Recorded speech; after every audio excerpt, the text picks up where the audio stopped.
Well, welcome to Inside Chat. And this week I have a very special guest. This is former Formula One racing driver, commentator, presenter, and F1 analyst. It's Karun Chandok, everybody. So, Hello. hi, thank you for joining us today, Karun. How are you? I'm good. I'm good. Very happy to be here and chat about, well, all things F2, I guess. Yeah, we'll cover a few bases if that's okay, because obviously you've had quite a vast Sure. and interesting career. So we'll try and just sort of get into it a little bit on our first meeting. And again, thank you so much for joining us. So we do have quite a lot of new followers to Formula 2. And for those who might, sort of see you on Sky Sports F1 and see you commentating and being the analyst, just take those people through your earlier career, your actual motor racing career.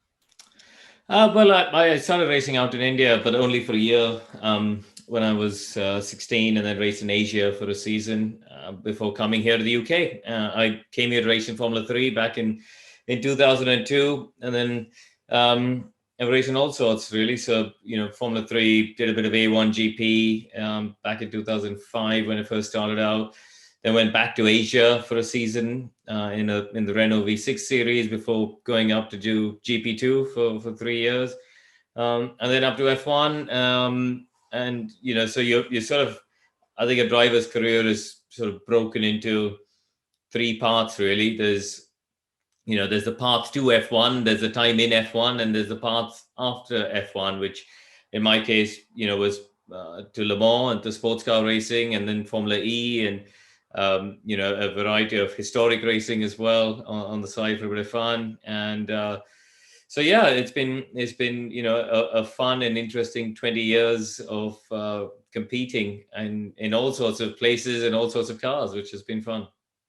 Yeah, regarding your GP2 days, you did manage to get a few podiums there. You got a first place. So take us back to that. Take us back to your GP2 days.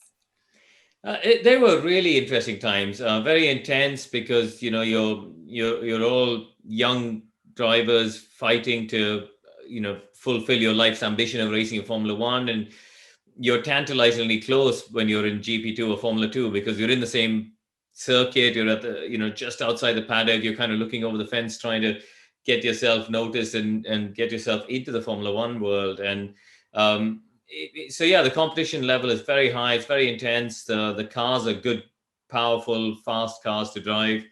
The teams are of a very high quality as well as the drivers. So I really enjoyed my time there. I raced against some very, very good drivers, some of whom became good friends of mine, and we were very much a traveling circus. We'd all head down to sort of Luton Airport and jump on the same EasyJet flights. And in those days, all of the testing was done at Paul Ricard pretty much. I think we did a couple of days in Barcelona and Jerez, but most of it was done at Ricard. So we all kind of got used to that routine of being in GP2 mode. And I really enjoyed my time. I learned a lot. I think, as a category that races on the F1 weekends, you learn an awful lot in terms of how the track evolves over a weekend, in terms of your racecraft, in terms of working with the engineers to make sure that you get the car dialed in a very short space of time. In GP2 or F2, there's one practice, one qualifying, and away you go racing. So there's really not a lot of time to muck about, and therefore I think you learn a lot as a young driver. So I really enjoyed my time in the category. As you mentioned, I got podiums. I won a couple of races. I had some good battles with very good drivers that I enjoyed racing with, and I think on the whole, not obviously you have bad memories of races that didn't go well, and every driver's got those, but on the whole, I have to say I think it was a fantastic 3 year period I had there. Yeah, there's definitely a couple of could have beens, coulda, woulda, shouldas in there, isn't there? Yeah, always is. I mean, the one that hurts the most it was Monaco 2009, where I was leading the race and the drive shaft broke with 8 laps to go. It was just one of those things. We were a new team that year with Ocean Racing Technology, and it's one of those things. They changed the drive shaft on one side of the car, and unfortunately, when you change drive shafts, you need to make sure you do both. And as a new team, they just didn't have the experience, and that was an error. But yeah, it cost me a win in Monaco, which obviously was something that was very painful. And I drank a lot of tequila that night to feel better. Yeah, I don't think it's done your overall career any harm by any means, but gutting, because Monaco is my favorite race on the calendar, just for aesthetic purposes, I think. So I think my memories are always of the race winners, and yeah, for sure. I'm sorry you missed out on that one, Karun. Yeah, I mean, it's what is it now? 12 years later, it still hurts. Just a little bit. Just a little bit. Yeah, exactly. So you did manage to get, you mentioned about testing and a test with Red Bull in Formula One, Red Bull Formula One in Barcelona. And you've also got you started to have links with Force India as well, before getting your break into F1. So, how did that sort of little adventure come about? Well, I was a part of the Red Bull program. I mean, Red Bull are the reason I got to GP2, to be honest. At the end of 2006, I had no budget. I was pretty much, out of money to go racing. And I was very fortunate that I got picked up by the Red Bull Junior Driver Program, and they funded my, big chunk of my GP2 career. And really, without them, I would have stopped at the end of 2006. So, and then in 2007, I had a bit of a shaky start of the season, with Durango, with a team who had finished last in the championship the year before. So it took a little while for us to start to regroup and rebuild. But in the second half of the season, we scored points on every race weekend, and we started to put together some nice results. And again, I should have actually won in Turkey. I think I got taken out by Nakajima with a few laps to go there. We started to put together some good, consistent results. And then finally I won at Spa, which was quite important, because actually it was a weekend where Dietrich Mateschitz, the big boss of Red Bull, was there. And I met him in Bernie's motorhome after the race, and that was really nice. And so, yeah, I think Helmut Marko and Christian had seen that I had a decent second half of the season in 2007. And they called my dad up and said they'd like to give me an opportunity to test the F1 car at the end of the year and to do some work in their simulator. So it was very cool. And certainly, I think being a Red Bull driver, and there are three of them now in Formula 2, of course, but being a Red Bull driver in GP2 is massively important, because it draws a lot of attention to what you're doing. There's a very real, realistic chance that you are going to be in Formula One if you do well and you do a good job and you play your cards right. So it comes with a lot of pressure, of course, but I think being a part of the Red Bull program and therefore getting a test was fantastic for me. Yeah, that kind of leads on really to a question I was going to sort of ask you a bit later on, but I'll approach it now, and it is regarding funding within Formula 2, a little bit of insight into that and beyond, and the increasing costs for the young drivers, and there are these programs that exist, like the Red Bull programs, but what can be done to help promising drivers all over the world who need to get cash, who need to fund themselves? It's very difficult. I had to, obviously coming from a country like India where it wasn't a hugely popular sport and still isn't, we had to work very hard to publicize the fact that I was racing and competing and on this path to F1 and try and sell that dream to sponsors and go out and raise the funding. That was, to be honest, the most difficult and stressful part of the job. And I heavily had to rely on commercial backing. My family had the ability to support me, but only to a certain degree when I was starting out. And beyond that, we really had to rely on companies like Red Bull and a bunch of Indian sponsors to back me. And so it is very difficult. And the costs of racing in the categories just feeding Formula One, i.e. Formula 3 and Formula 2, are very high. You're looking at just under 2 million euros to do a season of F2 and about $1 million to do a season of F3, I think, nowadays, which is huge. It's a huge amount of money. And, I guess I'm not close enough to it in terms of, what it actually costs to run the cars. I guess that's a question for the teams to understand why it costs so high. But so much. But ultimately, that's something that the series promoter and the teams have to work together to find a solution to make it cheaper, if possible. And together with the FIA, if they can. Personally, I think anything that we can do to bring the costs down will be absolutely vital for bringing through the true talent. I'm sure right from karting, if you look at the ladder from karting up to Formula One, the single biggest reason why we don't see good, talented drivers make it all the way is because of financial issues. And, I, I don't have the answer. I know you've asked the question, but I don't have the answer as to why it costs so much. Because ultimately, it's up to the teams and the organizers to work out why it costs so much and to try and reduce that.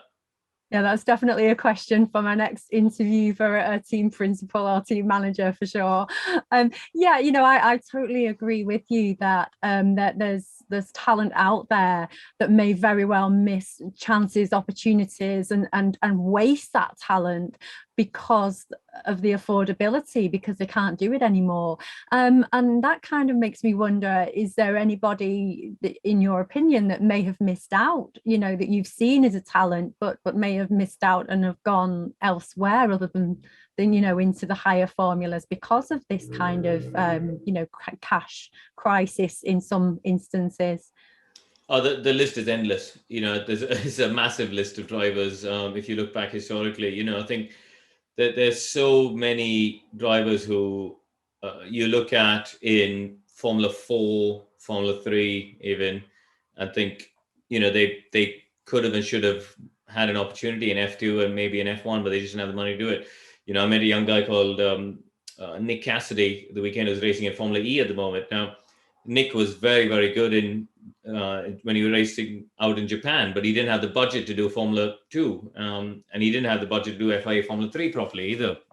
He got to do Macau and a few bits and pieces, but he's just popped in my head because I saw him 2 days ago. But he's a prime example to me of a driver who deserved a chance, I think, to climb the pyramid. And as I say, he's popped in my head only because I saw him 24 hours ago, but I'm sure there's plenty of others along the way. If we got a pen and paper and spend 10 minutes, you could come up with a list pretty quickly, I imagine. Yeah, and that's brought me to think about the W series. The girls there are being sort of supported through that, and maybe there's spec there, for that. I don't understand that setup whatsoever and how that's being financed, but perhaps there's a future there as well for not just young women, but young men as well, to be financed throughout their programs.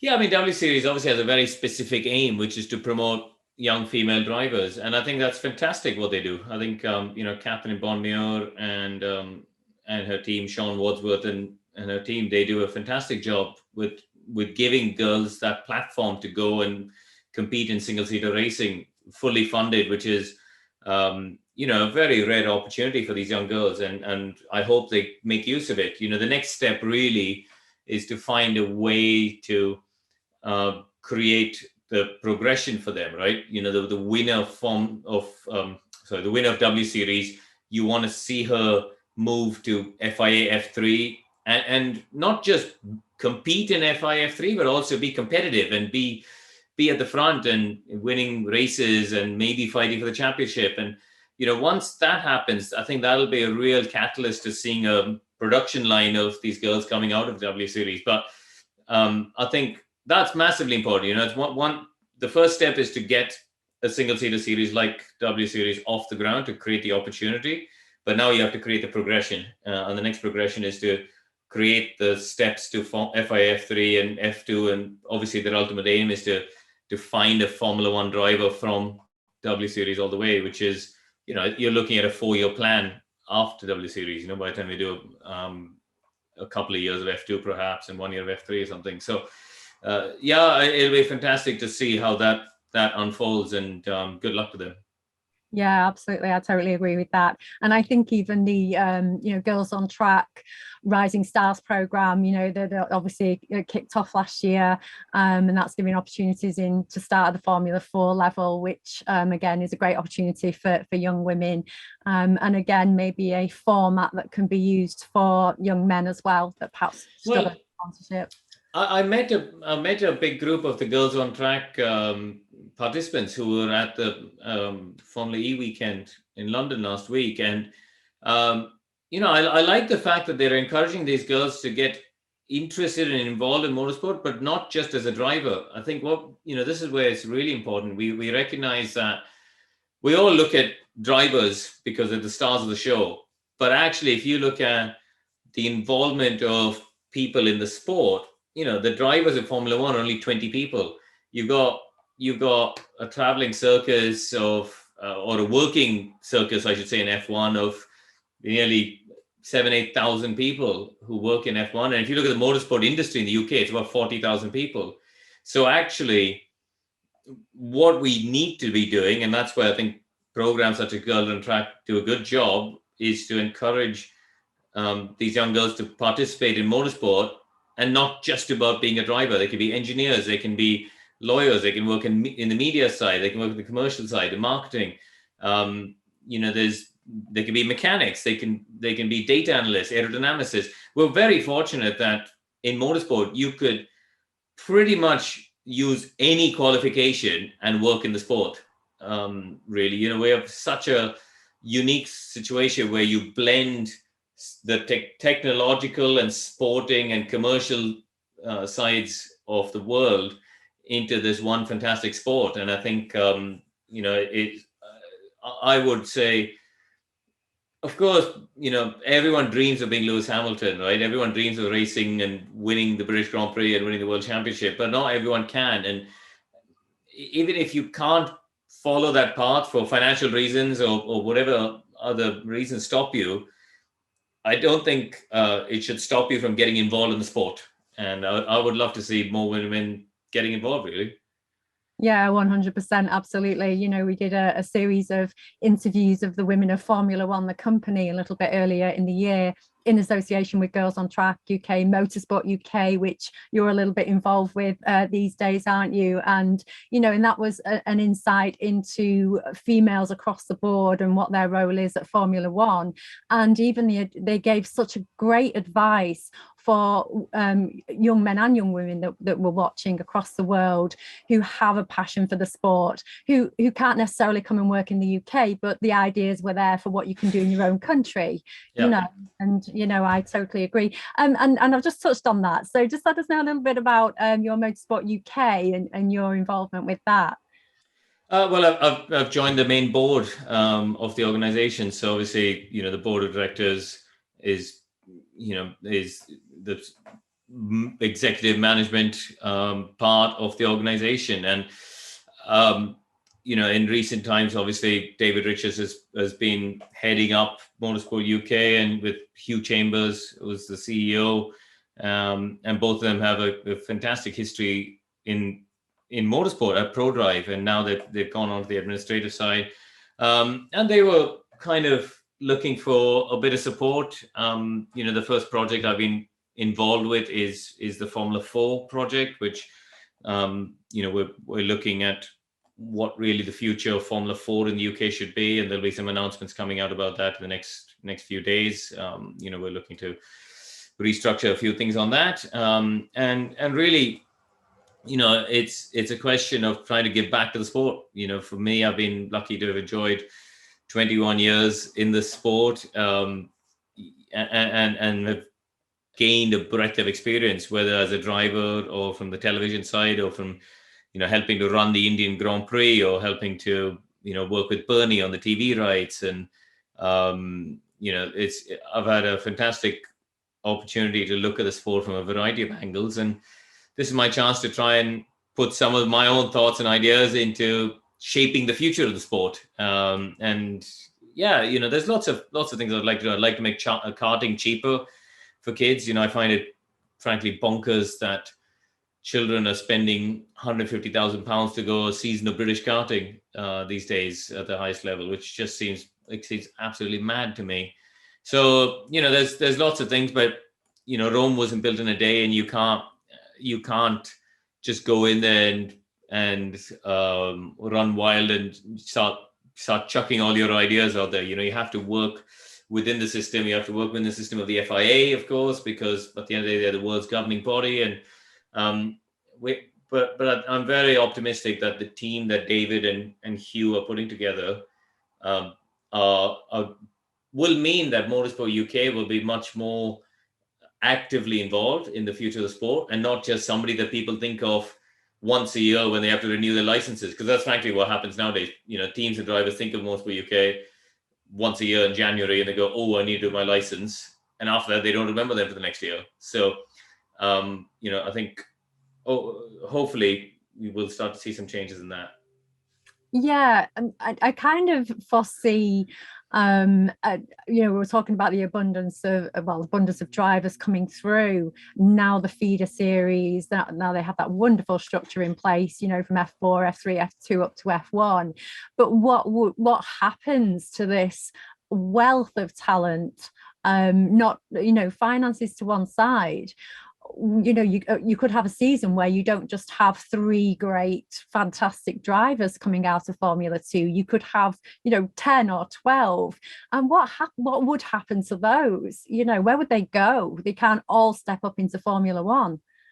No, but this is where there's so many opportunities outside Formula 1, right? Formula 1 is the best of the best go to Formula 1. And I don't think it's right that 10 or 12 drivers go from F2 every year anyway, personally, because that means 10 or 12 from F1 have to come out. It would be nice to have another 3 or 4 cars on the grid, or 3 or 4 teams on the grid, but we don't have that in F1. So as long as that's the case, you'll get 1 or 2 from F2 who go, which is fine. And it means that the rest of them have the opportunity to go to race in sports cars at Le Mans, or in Formula E, or in GT racing, or in IndyCar in America. We've seen a lot of young drivers going there. There's touring cars. There's so many opportunities outside of Formula 1. Of course, don't get me wrong. Every driver's ambition is, of course, to race in Formula 1 and to be successful in F1. But it's always been the case that there's more drivers trying to get in that there are seats available, and that's nothing new. What is new is that there are less seats available on the whole, and that's been the case in the last since 2012, I guess. So yeah, on the whole, I think it's important for young drivers in Formula 2 to recognize that there is a life and there is a world outside of F1. And we've seen them, haven't we? We've seen them go off to Japan and make careers out there racing Super GT and things like that. And they earn a very decent living out of it and make very good careers out of themselves. So from your GP2 days, how have you seen Formula 2 change over the years?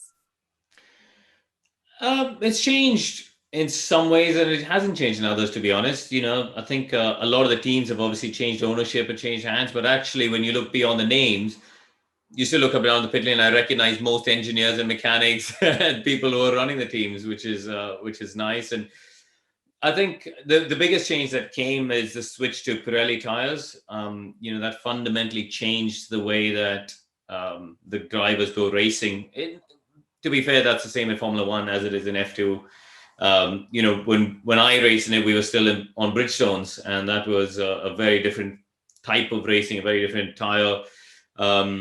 And in some ways, people at home might be wondering, it's the black and brown, how different can it be? But actually, it has fundamentally changed the way that these guys go about their entire weekend, and the way the format works, and the way they use their tires, and they structure their weekend, and they plan their strategies. It's all fundamentally changed since they switched from Bridgestones to Pirelli. So, and obviously this year there's a whole new format in F2 as well, with 3 races, and that's quite an intense weekend. Just talking to some of the engineers and drivers, it's a mentally very taxing weekend for everyone, just trying to get 3 races into 2 days. So it has changed a lot, but I think what's nice is you still see good drivers coming through to race in Formula One. You know, where George and Lando coming through a few years ago. I think you got Mick come through recently. At the moment, you know, there's very good quality drivers. I think Yuri Vips and Liam Lawson. You've got Schwartzman. You've got some great drivers. Jehan, of course. So. And Piastri as well. Piastri with Alpine. Lundgaard, I think, has been testing the Indy car this week, so he could be heading off there. Look how well he did in practice the other week. Yeah. So I think there's good depth of talent at the moment in F2, and I won't be surprised to see one or two of them in F1 soon. And so as I said, that in some ways it's very much the same. In other ways, it is quite different. Yeah, absolutely. Well, talking about Formula 2 champions, in very, very recently, you have had a day with Mick Schumacher in his father's first Formula 1 car. Is that correct? Yeah, that's right. Yeah. No, it was a great day. At the start of the year, we were thinking about what we can do to celebrate 30 years of Michael's debut in Formula 1, which was, when you look back at it, was such a huge day for F1, really, in the history of the sport. This is a guy who raised the benchmark in so many ways in Formula 1, and through a long process of networking and digging and trying to work out a schedule and a date, I managed to basically find a person who had one of Michael's cars from that first weekend at Spa that he drove in free practice, and managed to get a date with Mick in the diary, and we had a fantastic day out. And I don't want to give too much away because you'll see the film over the Belgian Grand Prix weekend, which of course coincides with Michael's debut at the end of August. But it was a great day. Mick is he's a lovely young guy, very, very down to earth, and I think he really enjoyed his day. So I'm looking forward to seeing what the film looks like at the end. Yeah, you're not the only one. I think quite a lot of people are looking forward to that. But that was an extraordinary season for that car and Gary Anderson, that first year in 91. So I'm sure that will bring some amazing memories back to those that are watching. Yeah, exactly. And for me, it was I thought it would be really nice to get some of the people who were there when Michael first drove the car to come and speak to Mick, and he didn't know them. So, I managed to rope in Gary Anderson, Trevor Foster, who was Michael's engineer, Andy Stevenson, who was the mechanic on the car, as well as Ian Phillips, who was Eddie Jordan's right-hand man at the time. EJ unfortunately couldn't make it on the day, which is a shame. But it was a great day of storytelling, and I think Mick enjoyed hearing stories of his dad's first foray into F1. So back to yourself, you have been commentating, presenting for a number of years, and you're now the go-to Sky analysis there. So we've talked about your racing career, but do you have any favourite moments of your presenting career? Oh, wow. I think, it's hard to pick one. I think, I don't know, really. You've caught me off guard. Most people ask me about favorite moments of my driving career. Listen. I think I'm very lucky to have. I've now worked with 5 different broadcasters in F1, and I've got great memories with each of them. I guess if I had to pick one straight off the top of my head, it'll be talking to Jos Verstappen when Max won his first ever race. That was just an amazing weekend, Barcelona 2016, when the two Mercedes hit each other on the opening lap, and then Max, amazingly, his first ever weekend in a Red Bull, won the race. It's the stuff that fairy tales are made of. And I remember straight after the race, I walked into the pit lane. I was working at Channel 4 at the time, and I saw Jos, and he was next to me, and we talked to each other. And Jos, for anyone who knows him, he's a hard man. He's hard as nails. But he was in tears, and it was so nice to see him and to speak with him. And he's standing on the podium, and his boys up there. And Jos was a fantastic racing driver who got podiums in F1 but never won a race. And so for him to see his son win for the first time, first weekend in a Red Bull, And I'm pretty sure I was the first person to interview him as we were walking from the garage to the podium. Was pretty special.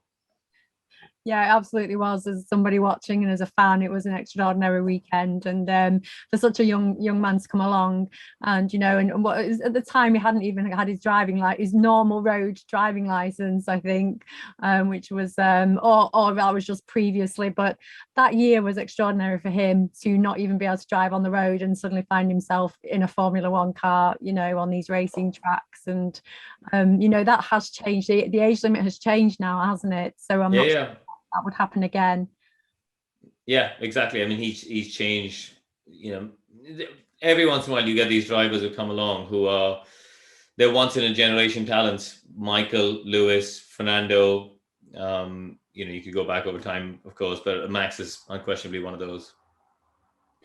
So I've asked you about your favorite moments, but you've managed to get yourself a drive and a ride in lots of different cars as well for segments of TV shows. And do you have a favorite car that you've driven that wasn't one of your race cars? Yeah, I'd have to say it was Nigel Mansell's Williams FW14B, the car that won the '92 World Championship. Anyone who grew up in the '80s and '90s like me, you think of Formula One, you think of either Senna and the McLaren or Prost and the McLaren, or you think of Mansell Red 5 at Silverstone, the crowd invading. It's such an iconic part of history in F1, I think. And I got to drive. I've driven it now on several occasions, but I'd say perhaps the most special was I drove it on the weekend of the British Grand Prix on Sunday morning, Grand Prix Sunday, the crowd pouring in, and they let me go out and do a few demo laps in front of the crowd on Sunday morning, and that was it was pretty special, really. Amazing, absolutely. So what's next for you, Karun? What is next for Karun Chandok? Well, I wear lots of different hats these days. Obviously, with Sky, I go to most of the Grand Prix, so that takes up quite a chunk of time. I'll go to 17 or 18 races normally in every year. I'm filming for the new season of Fifth Gear with Jason Plato and Vicky Butler-Henderson and Rory Reid, we've just started filming that. So that takes up time between the races. I'm designing racetracks with a company called Driven International. So we've just done the redesign of Abu Dhabi, for example. We're doing one we've got a track in Africa. We've got a track in Hawaii, one in Canada at the moment. We've got two in the Middle East. So it's quite a lot of work going on with that. Doing stuff, of course, with Motorsport UK, which takes up a chunk of time and is interesting and fun to do. Working with a motorsport experience company called DTO for people who want to come and do fun days on track and some great pro cars, Porsches and McLarens and things like that. And, I'm helping them do their days and put together their program. So lots of different hats professionally, and then trying to juggle time at home and have a bit of family time in between is always a little bit of a challenge. So no, I can't complain about life being dull at the moment. Amazing, absolutely. Well, I think I have to say for myself and on behalf of everybody else that's a Formula 2 fan, you're very probably one of the most successful graduates that Formula or GP2 and Formula 2 have seen, not only because you achieved your Formula 1 dream, but you have gone on to use your years of knowledge and expertise, and you're still giving to the sport, which I think is very commendable. And I for sure enjoy watching you, and I'm sure everybody else does. So thank you so much, Karun, for joining Inside Chat. We very much appreciate you. Thank you very much. No, it's been a pleasure. Thank you.